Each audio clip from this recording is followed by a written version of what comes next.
지난주에 우리 하나님은 마음을 보신다는 이야기를 했습니다. 마음이라는 것이 되게 생소해요. 그죠? 마음 같은 것을 저도 한 번도 이렇게 성경을 통해서 배우기 전까지는 저도 한 번도 생각을 제대로 해본 적이 없었습니다. 내 마음 속에 뭐가 돌아가는지 내가 어떻게 알아? 그죠?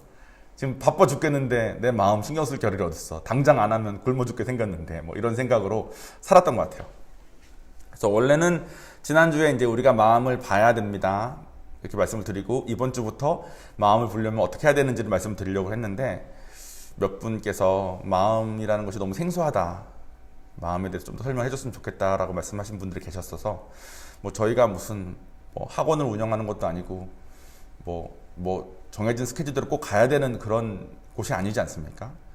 성도분들에게 필요한 것을 채우는 게 먼저라고 생각이 들어서 지난주에 원래 준비했던 내용이 이만큼인데 그것을 선별을 잘해서 요만큼을 이렇게 전달을 한 겁니다. 그 나머지 전달하지 않은 나머지 부분을 오늘 제가 설명을 드리는 걸 통해서 지난주랑 이번 주를 듣고 나시면 마음을 봐야 된다는 게 이런 건가? 내 마음에 뭐가 있는지는 이런 건가? 라고 조금 더 감을 잡으실 수 있지 않을까 해서 준비를 했습니다.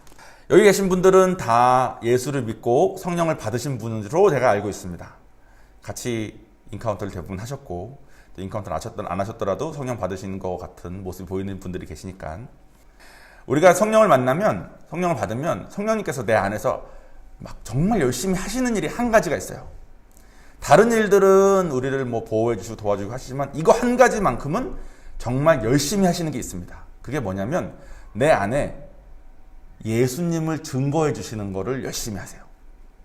나머지들은 우리가 선택했을 때 그것을 도우시는 역할을 주로 하십니다. 그런데 예수님을 증거해 주시는 역할만큼은 우리가 원치 않아도 우리가 선택하지 않아도 우리가 죄인됨을 인정하고 예수를 믿는 그 순간부터 우리 안에 내주하셔서 열심히 하세요. 그러니까 저 같은 경우는 예수님 믿는 사람들 다 무시하고 하나님 무시하고 했던 사람인데 어떤 한 저녁이 아니죠. 어떤 한 낮에 성찬식을 하다가 이거 다 진짜였구나 갑자기 믿어져가지고 성령을 받았어요. 성령을 받고 난 다음에 그 다음날 새벽기도를 갔는데 너무 당황스러운 거예요. 왜 당황스러웠냐면 예수가 하나님인 게 믿어져서 내가 이걸 믿지 못하던 사람인 걸 기억하고 있으니까 그냥 별 관심 없었던 사람이 아니라 전 정말로 이건 믿을 수가 없는 거다. 어떻게 인간이 하나님이냐라고 항상 생각했던 사람이기 때문에 제가 성령 받은 다음에 내가 이제 예수를 믿게 됐구나 이렇게 됐었습니다. 여러분들도 아마 성령 받으신 다음에 예수가 믿어지고 그걸로 인해서 마음속에 있는 가치관들이 많이 변했을 겁니다. 가치관이 바뀌면 행동도 변하셨을 거예요. 주님을 예배하고 싶은 마음도 생기고 교회도 좀 나가보고 싶고 예전에는 별 생각 없이 했던 죄들도 조금 죄책감이 들기 시작하면서 이제 그만하고 싶어지고 성령님을 받으면 그런 마음의 변화들이 생깁니다. 그러면 행동도 변화가 되는 거죠. 술, 담배도 이제 그만하시게 되실 분도 있고 솔직히 담배 같은 경우는 얼마나 그 중독성이 심합니까? 근데 그것도 당장 끊는 건 어려울지라도 이렇게 하나님 때문에 정말 미안해서라도 끊고 싶다면서 좀 시간을 걸쳐서 이렇게 끊으시는 분들도 제가 많이 봤어요. 그러니까 예수 믿고 나면 사람이 변하는구나 라는 소리를 주변에서도 듣고 본인도 그런 생각이 듭니다. 그런데 한 가지 문제가 있어요. 어느 정도 진행되고 난 다음에 이 행동의 변화가 내 마음이 변하고 내 마음 속에 있는 가치관이 변해서 행동의 변화가 따라온 것인데 우리는 우리의 마음 속에 하나님을 원하는 마음이 더 생기는 걸로 인해서 생긴 이 행동을 마음은 잠깐 제쳐두고 행동으로 내가 이제는 좀 믿으니까 술, 담배를 끊는 것뿐만 아니라 새벽기도도 안 가지고 나가야 되겠다. 내가 봉사도 좀 더 해야 되겠다. 내가 교회에서 무슨 목자도 해봐야 되겠다. 이런 식으로 자꾸 마음이 하나님께 더 가서 그런 행동들이 따라오는 것이 아닌 마음은 일단 덮어두고 행동을 자꾸 생각하면서 나의 신앙생활이 행동이 나를 이끄는 신앙생활로 점점 바뀌게 됩니다. 그러면 흔히 말하는 번아웃도 되고 왜냐면 마음 없이 행동을 했으니까 그렇게 신앙생활이 어려워지시는 분들도 있습니다. 그런 분들은 시험이 들거나 보통 번아웃 때 시험이 들거나 아니면 허무감에 좀 빠지기 쉬워요. 어떤 허무감이냐면 내가 이렇게 하나님 열심히 믿었는데 이게 맞나? 내가 열심히 했는 것 같은데. 그러니까 그분이 하신 열심에 대한 그 마음은 전혀 의심할 바가 당연히 없죠. 하나님께서도 기뻐하실 줄로 믿습니다. 근데 그분 스스로에게 있어서 마음이 먼저 되고 이 마음 때문에 행동이 따라오는, 예를 들어서 이런 겁니다. 여러분 다 어저께 어버이날이었는데 자식을 향한 마음이 있으니까 행동은 당연히 따라오지 않습니까? 내가 자식을 위해서 진짜 아픈데도 불구하고 밥을 해서 주리라서 밥을 해주려고 하다 보니까 자식을 키우는 게 아니라 자식이 배고픈 꼴을 못 보게 쓰는 내 마음 때문에 새벽에 일어나서 밥하는 게 괜찮아지는 삶을 사는 거 아닙니까? 신앙생활도 마찬가지인 겁니다. 하나님이 나를 위해서 하신 것이 믿어져서 그 미안함이 너무 커지면 행동은 나올 수밖에 없는 거예요. 그러니까 행동이 없는 믿음은 거짓 믿음이라는 말이 그래서 나오는 겁니다. 근데 행동만 하게 쉽게 된다는 거예요. 그게 왜 그러냐면 우리가 하나님 만나기 전까지 세상에서 그렇게 행동을 보는 삶을 살아왔기 때문에. 세상에서는 그 사람이 어떤 환경이었건 상관없이 공부를 잘하면 최고, 좋은 취직하면 최고, 돈 많이 벌면 최고.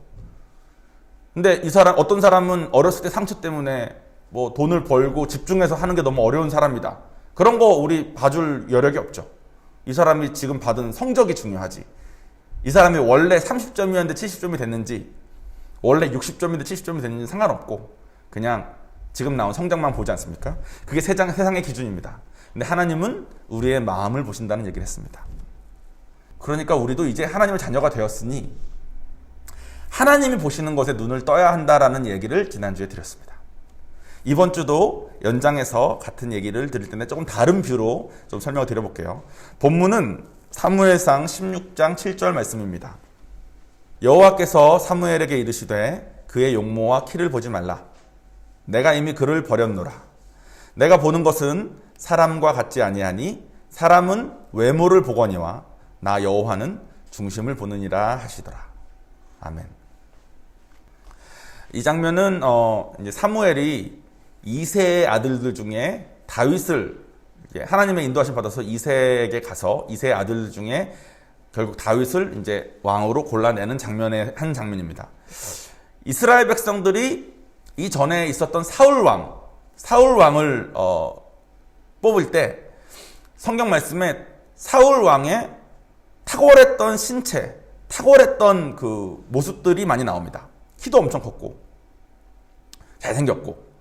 그래서 이스라엘 백성들은 왕을 선택할 때 자신들 눈에 봤을 때 제일 좋아 보이는 모습을 했어요. 그때 아마 사울은 효심도 강하고 정말 나무랄 게 없는 그런 사람이었습니다. 그리고 사울 왕이 그렇게 이렇게 몰락한 다음에 사무엘 선지자가 다윗을 이렇게 고를 때도 그때 당시에 사무엘조차도 여전히 사람의 눈으로 판단을 했던 거예요. 그래서 이새의 아들들을 이렇게 하나하나 볼 때 한 아들을 딱 보고 사무엘이 쟤구나 했대요. 너무 탁월한 애가 있어서.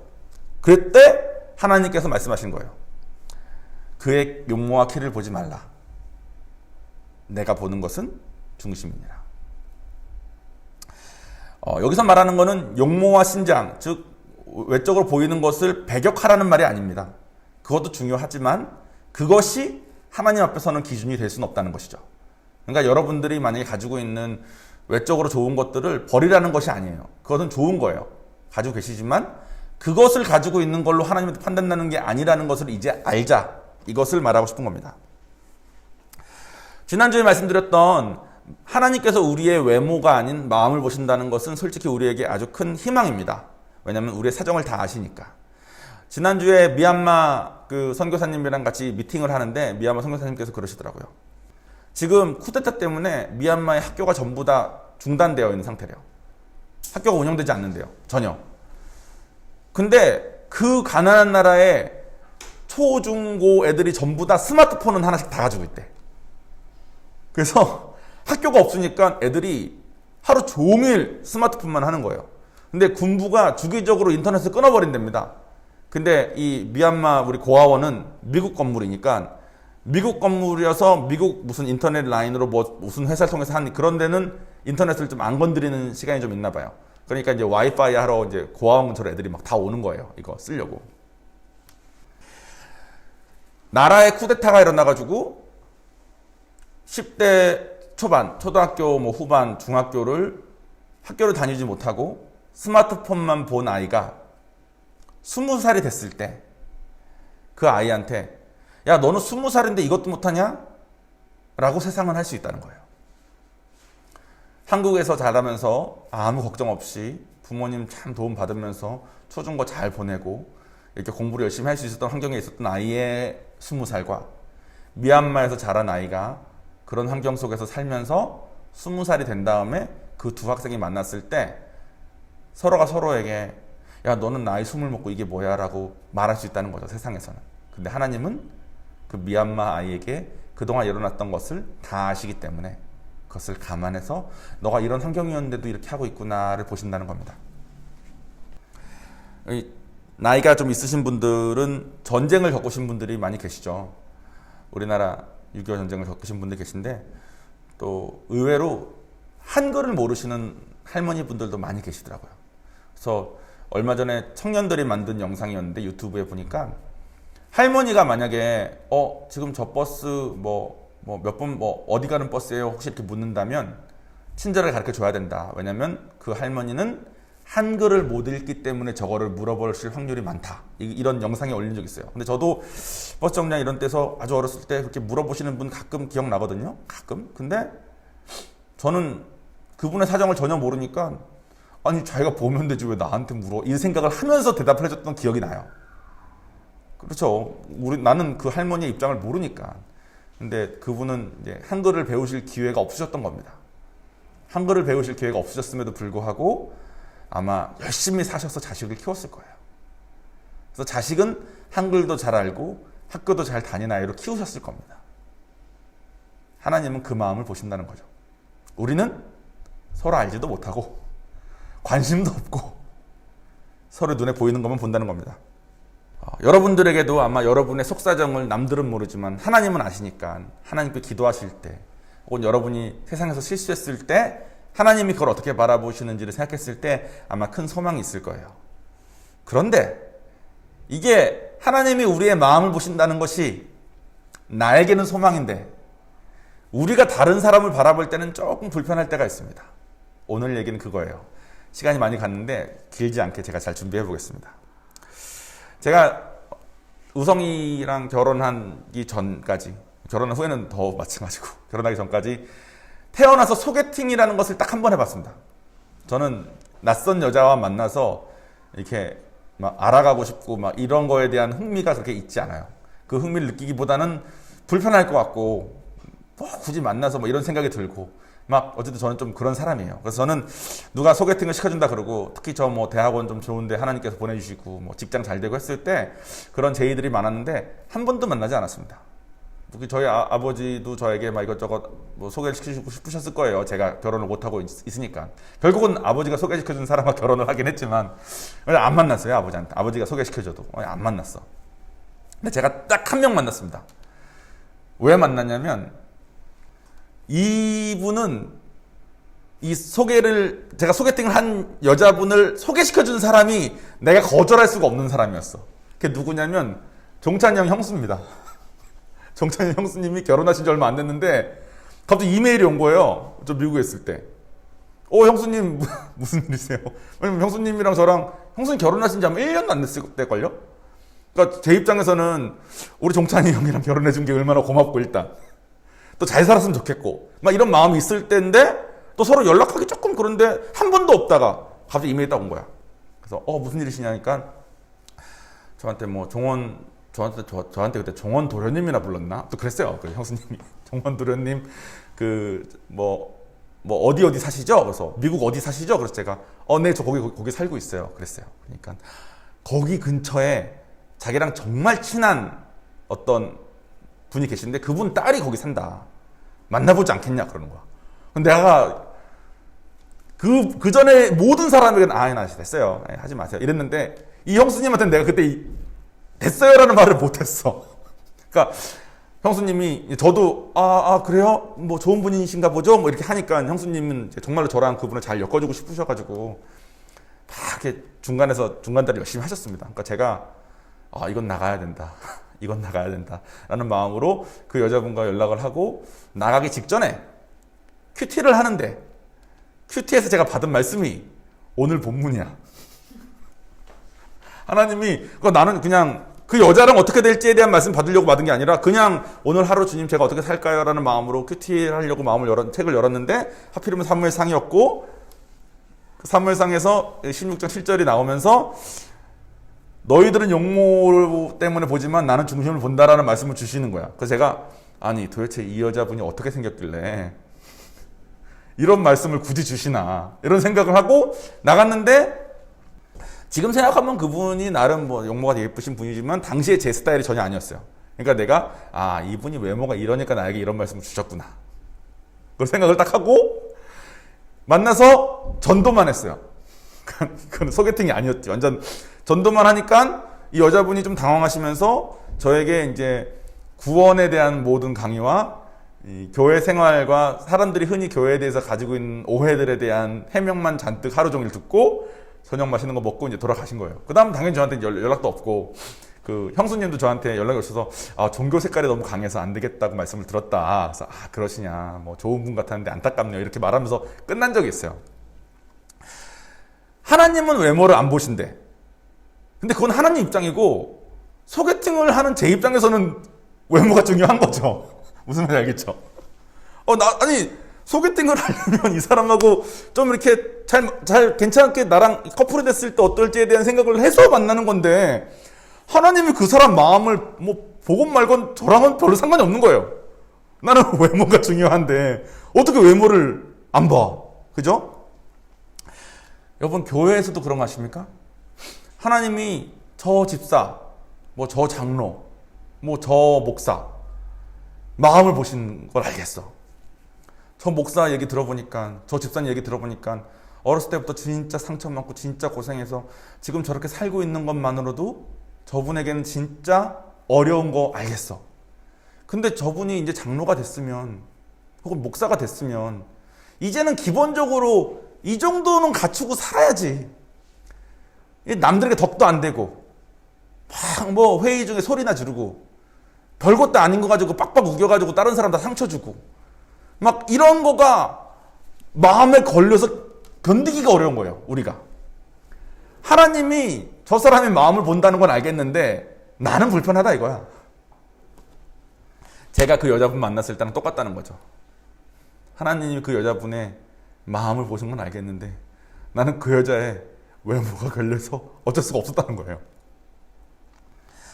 우리는 이렇게 서로가 어디서 시작했는지, 어떤 상처, 어떤 유전, 어떤 환경을 가지고 이 사람이, 어떤 교육을 가지고 이 사람이 시작했는지를 전혀 알지 못하고 그냥 현재 보이는 것만 가지고 서로 판단을 합니다. 근데 하나님은 그 사람에게 주신, 난 너에게 1달란트밖에 안 줬는데 너는 그 1달란트 가지고 결국 1달란트를 남겼구나 하시면서 5달란트를 주신 다음에 5달란트를 불려서 10달란트를 만든 사람과 똑같이 칭찬하신다는 거예요. 하나님은. 우리는 이 사람은 10달란트 가진 사람이고 이 사람은 2달란트밖에 안 가진 사람이니까 비교가 될 수밖에 없는데 하나님 입장에서는 그렇다는 거죠. 우리에겐 참 덕이 되지만 우리가 상대방을 봤을 때는 참 불편합니다. 세상에서는 끼리끼리 만나는 게 참 편해요. 학업 수준도 좀 비슷하고 경제력도 좀 비슷하고 집안도 좀 비슷한 사람끼리 만나면 편합니다. 별로 불편하지 않아요. 있는 모습을 그대로 말해도 저 사람이 나랑 비슷하니까. 그래서 세상은 다 끼리끼리 만납니다. 교회에 왔어. 하나님을 만났어. 그죠? 하나님 만난 다음에 교회에 왔는데 왔더니 서로 사랑하래요. 서로 한 몸을 이루어서 교회를 이루래. 알겠어. 그래야 될 것 같아.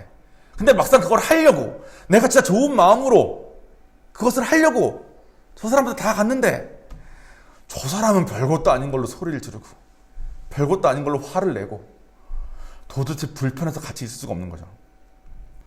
그러니까 결국 어쩔 수 없이 세상에서 내가 가지고 있었던 끼리끼리에 사는 그 삶의 모습을 교회에도 가지고 들어올 수밖에 없습니다.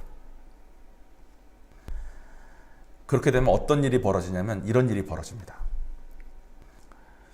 소리를 지르는 저 사람이 자꾸 무시가 돼. 같이 있으면 불편해. 그것의 근본적인 이유는 제 마음속에 그 사람을 깔보는 마음 때문에 그렇습니다. 그 사람의 현재 상황만 보고 판단하는 제 마음 때문에 그렇습니다. 그런데 이것이 내 교만 때문에 그렇다는 것이 아니고 싶어. 그러려면 그 사람을 진짜 이상한 사람으로 만들어야 돼요. 예를 들어 볼까요? 성추행을 했어요. 어떤 남자가 어떤 여자한테. 그때 그 피해자인 여자분이 난리를 치면 가해자인 남자가 피해자인 여자를 별거 아닌 걸로 과민 반응 보이는 여자로 만들어야 됩니다. 그래야지 자기가 성추행한 게 무마돼. 이건 내 잘못이 아니야. 저 여자가 별거 아닌 걸로 너무 과민 반응 보여서 그래. 내가 증거도 대주고 뭐도 해볼게. 막 말이 많아져요. 어쩔 수 없어. 왜냐면 내가 나를 보호하지 않으면 나는 가해자가 될 거니까. 실제 가해자임에도 불구하고 어떤 사람이 내 말에 상처받았대. 그러면 이렇게 해야 됩니다. 야, 그거 농담인데 그걸 농담을 농담으로 받아들여야지.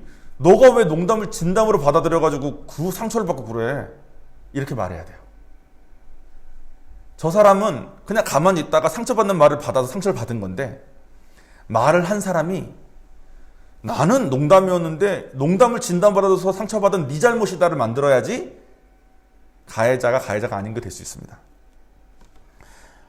그러니까 우리가 아주 많은 경우에 세상에서는 말할 것도 없고 교회에서도 결국 내 마음속에서 나온 교만 때문에 일어난 일인데, 내 마음속에서 나온 판단 때문에 나온 발생한 일인데, 그 특정 사람을 모두에게 욕을 먹어야만 하는 상황으로 어떻게든 만들어야지 지금 이 문제가 내 문제가 아닌 저 사람의 문제가 됩니다. 그래서 교회에는 아주 많은 장로님들, 아주 많은 목사님들, 아주 많은 선교사님들이 저 선교사는, 저 목사는, 저 장로는, 물론 그분들 정말 잘못을 했겠죠. 근데 하나님 눈에 봤을 때는 잘못을 이만큼씩 맨날 저지르고 살던 사람이 하나님 만나가지고 요만큼만 문제 일으키고 살게 된 것만으로 너무 예뻐 죽겠는데, 사람들은 야, 너는 장로라는 사람이, 너는 목사라는 사람이 아직도 이런 문제를 가지고 있냐라고 지적을 하니까 이 사람을 아직도 장로인데도 불구하고 목사인데도 불구하고 이만큼의 죄를 짓는 모두에게 욕을 먹어야 당연한 사람으로 만들어야만 되는 겁니다. 그래서 교회에 보면 그런 목사님들, 그런 장로님들이 엄청 많죠. 집사님들도 엄청 많고, 제가 어저께 요즘 이 주제가 요즘 하고 있는 주제니까 제가 이렇게 계속 이 주제에 대해서 계속 묵상을 하면서 거의 뭐 메일을 보내잖아요. 그렇게 있는데, 저희 와이프가, 제가 워낙 교만하고 사람 판단을 잘하니까 와이프가 시집 온 지 얼마 안 됐을 때, 미국으로 시집 왔을 때, 제가 교회에 있는 애들 한 명 한 명, 뭐 얘는 이렇고, 쟤는 저렇고, 뭐 얘는 이런 애야, 쟤는 저런 애야. 저는 이제 와이프가 교회에 잘 적응할 수 있게 도와준답시고 설명을 제 나름은 했겠지만, 결국은 그 내용이 결국은 사람을 판단하는 내용들 아니었겠습니까? 그러니까 와이프가 어떤 행사를, 교회 행사 프로그램을 갔는데, 저 사람을 알지도 못하는데 남편 때문에 들어서 알고 있는 그 내용 때문에 그 사람들을 이미 다 판단하고 있는 모습이 자기가 보여가지고 너무 죄송해서 하나님한테 회개기도를 했다 그러더라고요. 제가 여보 남편인 나는 이런 사람인데 저 사람들은 저렇고 저 사람은 저렇게 해서 모든 사람을 다 이상한 사람으로 만들어서 당신 남편은 그렇게 이상한 사람은 아니야를 결국 만들었던 겁니다. 그때는 그런 생각을 못했지만, 저도 제가 뭔 짓을 한지 모르고 와이프한테 그냥 돕는답시고 다 말했던 거예요. 당시에. 그러니까 그때 그 아이들한테 다 미안하고, 그 아이들은 뭔 죄예요? 제가 저희 와이프한테 제 이미지 만들려고 그 아이들 전부 다 이상한 사람 만들었던 겁니다. 저의 마음에 그렇게 말을 했던 목적은 그 아이들을 이상하게 만들려는 건 물론 아니었지만, 그런 말을 해야 됐던 이유는 내 마음 깊숙한 곳에 있는 나의 교만, 내 마음 깊숙한 곳에 있는 나를 예쁘게 포장하려는 제 그 악한 마음 때문이었다는 거죠. 보통 가장 이상한 사람을 만드는 관계는 부부입니다. 남편 말 들어보면 진짜 저런 아내가 없고 아내 말 들어보면 진짜 저런 남편이 없어요. 사랑을 많이 받고 자란 사람과 많이 못 받고 자란 사람이 결혼하면 서로가 이해하기가 참 어렵습니다. 손재주가 많은 자와 손재주가 없는 자가 결혼하면 손재주가 많은 자가 손재주가 없는 자를 그렇게 무시할 수 없어요. 특히 와이프가 손재주가 있고 남편이 손재주가 없어서 와이프가 집에 전구까지 다 갈아야 되는 그런 집이 있을 수 있습니다. 그럼 와이프의 마음속에 남자가 전구 하나 못 갈고 이걸 와이프 시켜? 이 마음이 벗어나지 못하는 겁니다. 근데 그 남자가 왜 그걸 못하고 있는지, 어떤 유전인지 뭔지 모르지 않습니까? 그 남자는 진짜 한 번도 만져본 적도 없는 사람인데 와이프 위해서 그걸 만지는지 안 만지는지 모르지 않습니까? 기껏 한다고 했는데 못 따라가지고 전구를 깨먹었는지 모르지 않습니까? 근데 하나님은 아신다는 거예요. 그리고 우리도 이제 하나님 자녀가 됐으니까 우리한테 익숙했던 세상의 기준으로 서로를 판단하지 말고 이제 하나님의 기준으로 우리를 옮겨야 된다는 겁니다. 세수를 세 부대에 담아야 되는 거예요. 이제 우리가 주님을 만나서 새 사람이 되었으니 우리 안에 있는 마음을 하나님의 것으로 바꿔야 된다는 겁니다. 그리고 이걸 하지 않으면 우리는 서로를 판단하고 서로를 무시하고 나의 정당성을 위해서 상대방을 진짜 이상한 사람으로 만들어야만 됩니다. 그리고 아마 지금 제가 전하는 이 말씀을 받아들이시기 싫으시면 저를 이상한 사람 만드셔야 될 거예요. 박종원 선교사는 성경을 어떻게 저렇게 해석하냐, 어떻게 사람이 저렇게 하냐, 이렇게 저를 이상한 사람 만드셔야만 될 겁니다. 이상한 사람 만들면 그 말씀은 안 받아들여도 되니까. 참 슬픈 현실입니다. 그죠? 그리고 하나님은 여기서 나오길 원하십니다. 사람이 사람을 미워하는 게 그렇게 죄야? 저 사람이 잘못했잖아. 맞아요. 저희 와이프가 잘못한 게 있습니다. 그러니까 사실을 사실대로 말하는데 그게 죄야? 여러분, 제가 아무리 좋은 사람이라도 그 좋은 사람이 요한이 욕을 한다면, 저한테 자꾸 요한이 욕을 한다면 저는 아마 그 사람 잘 지내기 힘들 거예요. 제가 선교사 이따위로 하고 있지만 막 노력은 하고 하나님 보시기에는 마음이 있어요. 제가 하나님께 마음을 드리는 것 같아요. 근데 세상적인 기준 봤을 때는 뭐 진짜 아무것도 못하고 있지만, 만약에 누군가가 종원이 제 선교사 저거 안 되겠다면서 막 난리를 치는 얘기를 저희 엄마 아버지께 말씀드리면 저희 엄마 아버지가 그분하고 친하게 지내기가 힘들 겁니다.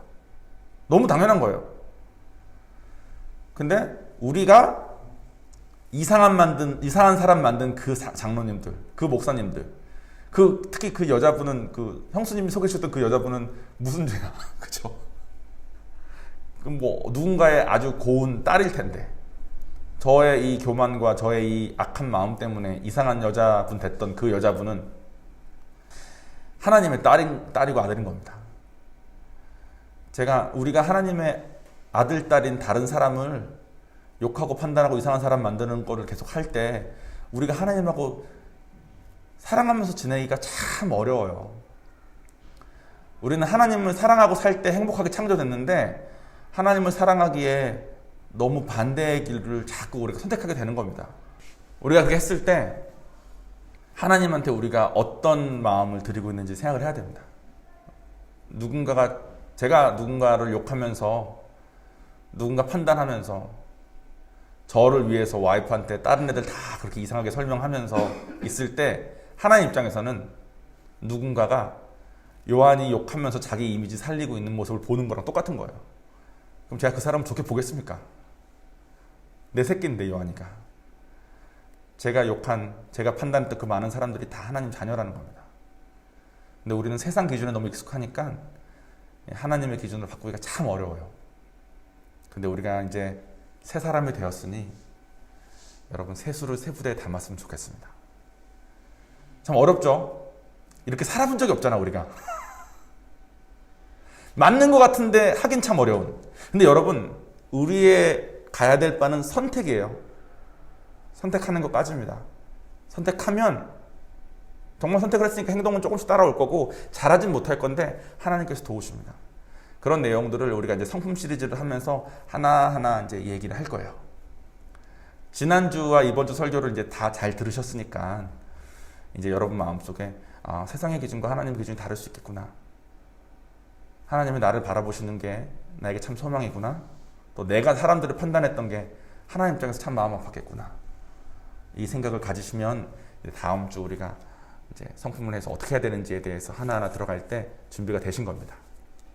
이게 성품 시리즈의 단점은 설교가 끝날 때쯤 여러분 마음속에 이렇게 얼굴에 이렇게 기쁨보다는 뭔가 답답함과 침울함과 저에 대한 뭔가 뭐랄까 이렇게 오해 아닌 그런 눈빛들이 이게 다 있는 것과 좀 괴롭긴 한데, 저도 예전에 그랬어요. 하나님 안에서 다 기뻐야 되는 거 아니냐고.